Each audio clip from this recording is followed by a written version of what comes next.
Onto this developing story now. The ANC Youth League currently marching on the Johannesburg Stock Exchange today, demanding economic transformation in what they're calling an economic freedom march.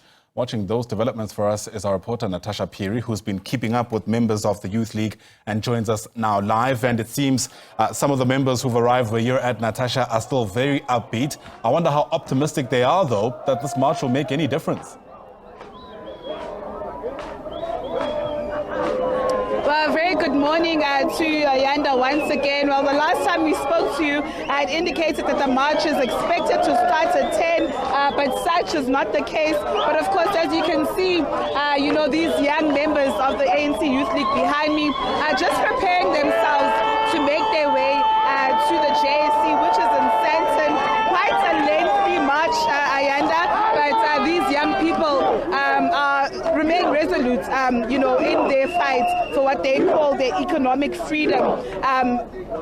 As I've indicated before, this isn't the first time we see a march of this kind. It once took place in 2011, and the Youth League are saying that the same issues that they raised back then are the very same issues that they're raising now. They want to intensify their efforts and bring, their issues to the doorstep of the private sector, but not only the private sector, government as well. You would know that unemployment, Ayana, between the ages of 15 to 34 years old is currently sitting at around 45.5%, and these young people are actually decrying those very issues. I'll just ask my colleague, Kwaz, if you can just probably get some, reactions and expectations from these young people that have congregated here. Hi, sir, how are you?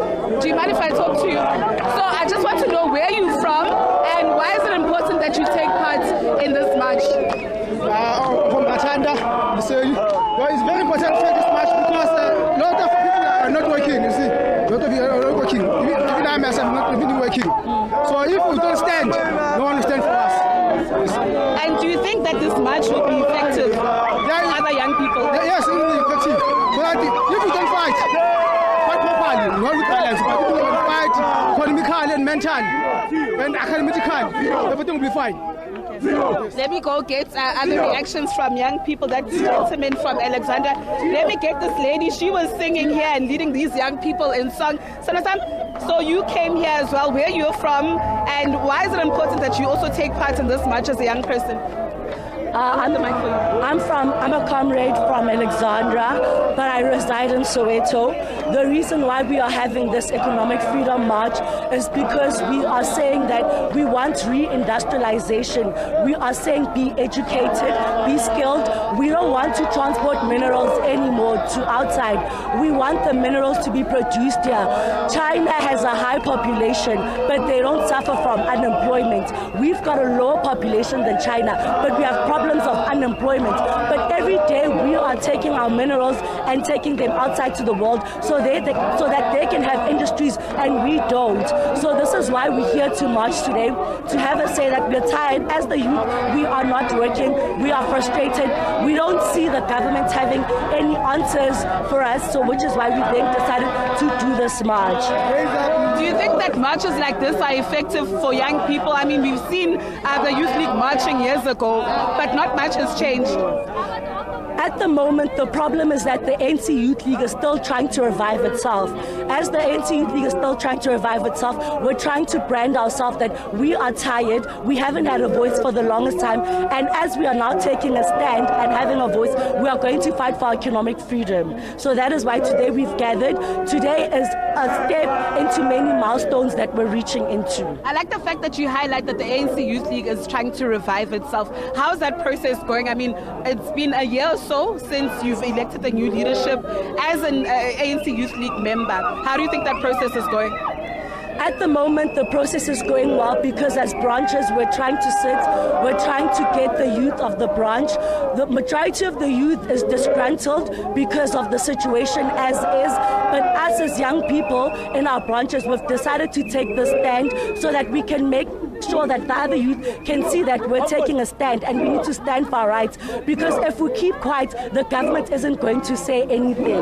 Right now, government is comfortable wherever they are fighting whatever battles, but who's the voice of the youth? Which is why we have our President Colin Malachi, we have our TG and the rest of the ANC Youth League, NEC, which is here to represent us as the Youth League of South Africa. And lastly, I just want to get your, your perspective about the GNU. What do you think about it?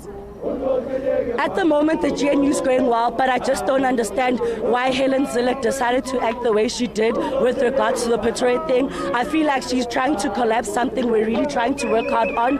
As the ANC, have always been in power, you can see how well we are acting and how we're trying to keep this GNU going well. Then you find people like her acting the way she's acting, and then it makes you question things about the progressiveness with regards to the GNU. When you look at things like AfriForum, how can the AfriForum say the DA and the FFF Plus must then go into their own thing? Are we not trying to build a united nation, which is why we've got a government of national unity?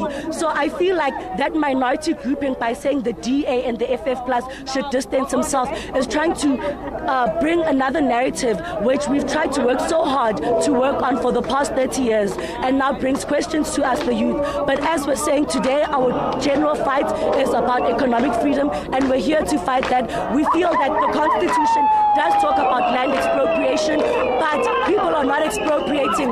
Why? We are clustered in our townships. We need land. We can't farm. It's a crisis. We've got skills. We're educated, but we're sitting. Thank you so much for that. Thank you. Well, these are various voices here from young people, and seemingly saying, listen, enough is enough. It can't be that 30 years into democracy, they are jobless as young people, and they hope that marches like this will actually gain fruition, and hopefully out of this, things or the situation will actually turn around. The march is set to start any time from now, and of course we will be giving you the latest developments and updates. But of course, just a reminder, my colleague Nosi Poratebe is also on the other side of the JSE in Sandton. But that said, it's back to you in studio. All right, Natasha Phiri, thanks very much indeed for helping us sift through some of those sentiments. Natasha reporting live there from the Joburg inner city with that march, as you mentioned, headed for Sandton. It's an hour late so far, and we're told there's a heat wave. So I wonder how some of those marches are going to fare. Hopefully everybody, on a very serious note, is able to keep safe as they raise their concerns. Natasha Phiri, once again, thanks very much indeed.